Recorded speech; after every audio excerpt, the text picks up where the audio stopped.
The full UFC 310 card has been announced. A couple of replacements to the card, a couple people falling off. The card's coming together strong, and I notice there's not a single women's fight on the card now that I'm saying this.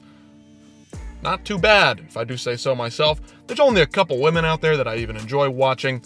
Thankfully, though, there's no boring women on this card. It's going to be all action from start to end. It's going to be a fun one. UFC 310, it's not a stacked pay-per-view anymore, but it's got a lot of value in it. There's some good prelim fights, some good early prelims on the main card. It's going to be solid. It's kind of a hardcore's delight. But let's see what it looks like now. Starting from the top, it's going to be Pantoja and Kai Asakura flyweight championship title fight, moving up from the co-main event because the Bilal Muhammad and Shavkat Rakhmonov fight fell off. Rakhmonov, though, staying on the card, being a badass, taking a fight, a 5-round fight against Ian Gary, non-title fight, non-interim bout here. It's just a number one contender fight. He didn't need to take this fight. He was going to be the number one contender fight. He doesn't want to fight for the belt here. He wants to just get another fight in and cement himself as that overall number one contender that cannot be denied. This guy is an absolute gangster. No reason for him to take this fight, but yet here he is doing it. Wow, very impressed by that one. All right, big time heavyweight matchup, a rematch. A reinvigorated Alexander Volkov comes into this one. The hair, the blonde fix, all in game right now. Alexander Volkov really improving his game over the last couple of years. This is actually a rematch, okay? Him and Ciryl Gane went tit for tat in a 5-round decision back a couple of years ago. Ciryl Gane, I'm not sure what we're going to see from the guy, in all honesty here, but I'm excited for it. This is kind of that impromptu kind of number one contender bout. Maybe if John Jones and Aspinall gets done, this will be the next guy to challenge, or this will be a guy taking part in a matchup with somebody else going down the line. This is kind of a either secondary contender fight or a number one contender fight. And then in an odd turn of events, Kron Gracie is back, likely trying to fight out of his contract. He'll be taking on Bryce Mitchell. So this will be two grapplers versus each other, grappler versus grappler. But Bryce Mitchell did outstrike Edson Barboza because he was threatening with the takedowns and the grappling in their fight. That was pretty impressive. So I'm thinking Bryce Mitchell's probably going to get the edge here. Kron Gracie likely just trying to fight out of his contract. I thought he was retiring after his last fight. Not very impressive there. Who did he even take on? Charles Jourdain? I don't know. Kron Gracie, Bryce Mitchell. It's a good comeback fight for Bryce Mitchell. One that's definitely winnable. And Kron, he's intriguing. He's dangerous on the ground, but I just don't know what this fight's even doing here. And then Nate the Train, baby. He's back against Doo Ho Choi. This is going to be a fun all-action fight at featherweight.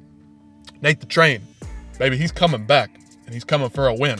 He's moved on to the main card. This is surprising. I think he's quite the character. I think it's good that he's on the main card, but there's a couple of fights on the prelims that definitely deserve a higher ranking spot, considering where they lie in their divisions. One being Evloev and Sterling, which we'll get to in just a second. But next up in the prelims, Luque versus Themba Gorimbo. Themba Gorimbo, one of these guys coming up. He comes from Africa. He's moved over here in America, struggling, making his way. Started with nothing. The Rock gave him a house. You can go find those video clips out there. This is going to be a good fight to determine, is Luque still at the top of the game? Because Themba's making quite the jump here from his last opponent. And is Themba worthy of a top 15 spot? I think he can get it done here. Luque's definitely aging. He's got the skills, he's got the toughness, but his chin just isn't there anymore for him. And Themba, he's fast, he's strong, he's powerful, and he's hungry. Really hungry to make a name for himself. Really hungry to get some wins, get some money, and just survive, okay? And then make a career out of something that he has been unable to do for the entirety of his life up to this point. So I'm really excited for Themba Gorimbo in this one to get his name out there, right in the spot where he needs to be, on a pay-per-view, getting a chance, stepping up on late notice. It's exciting for him. I'm excited to see him going forward. And then Evloev and Aljamain Sterling, which could be a number one contender fight for the featherweight belt. I don't know what it's doing on the prelims. I know it's got the potential to be a boring fight, but it's grappler versus grappler. This could end up being a fun fight. Think of Arman and Mateus Gamera, how fun that one was. The scrambles back and forth. This one has the potential there. These guys are strong. They're really fit. They're always in shape. And they could even strike it out on the feet. Aljamain's got some weird stand-up, but it's very, pressure heavy. He's always coming forward with something. Even if it's not the best technical striking, he's always coming forward. And Evloev, he's got decent fundamentals when it comes to the boxing. So this one's going to be fun either way. And then Dominic Reyes on the comeback trail, taking on Anthony Smith. He's going to smoke Anthony Smith and continue his title run after beating Dustin Jacoby earlier this year. Man, let's get it, baby. Dominic Reyes, back to the top. He's going to see you at the top. This one's going to be a fun one. And then, man, Bryan Battle stepping up, taking on Randy Brown. This is going to be a fun one. Long-range striker Randy Brown and the Marauder himself, Bryan Battle, has figured out his way to victory, and that's being an absolute fucking killer on the feet. Bryan Battle really excites me. He's really fun to watch, no matter who he's fighting. And I don't know. I think he's going to get it done here against Randy Brown. It's going to be a fun one regardless. Early prelims, Teixeira versus Lucas Brzeski, however you pronounce it. It's a light heavyweight matchup. Two kind of flabby heavyweights. I don't know how this one's going to play out, in all honesty. Guy coming off the Dana White's Contender Series. Brzeski has not looked all that impressive. Oh, this one's taking place at heavyweight. Yeah, these two are going to be sloppy. They're two of the better strikers probably in the heavyweight division at this point, but they're just not that great overall. Who knows? I don't really care about this one all that much. It's probably going to end in knockout either way. So, whatever. It's fun. It's on the prelims. It is what it is. Cody Durden taking on Joshua Van. This is a big one in flyweight. This is a great early prelim matchup. Cody Durden, dog tough, great grappler, and Joshua Van has the highest output in the UFC right now, I think, strike for strike. I mean, it's just crazy what this guy's doing at flyweight, and he's doing against some of the best guys in the division. This is a great matchup to see who's going to break into the top 10 at flyweight here. Joshua Van's been really impressive so far. Very young, had a couple of losses, but looks really good going so far. And Cody Durden has made a name for himself. He was not looking all that impressive early on in his UFC career, but has turned things around, gotten things going.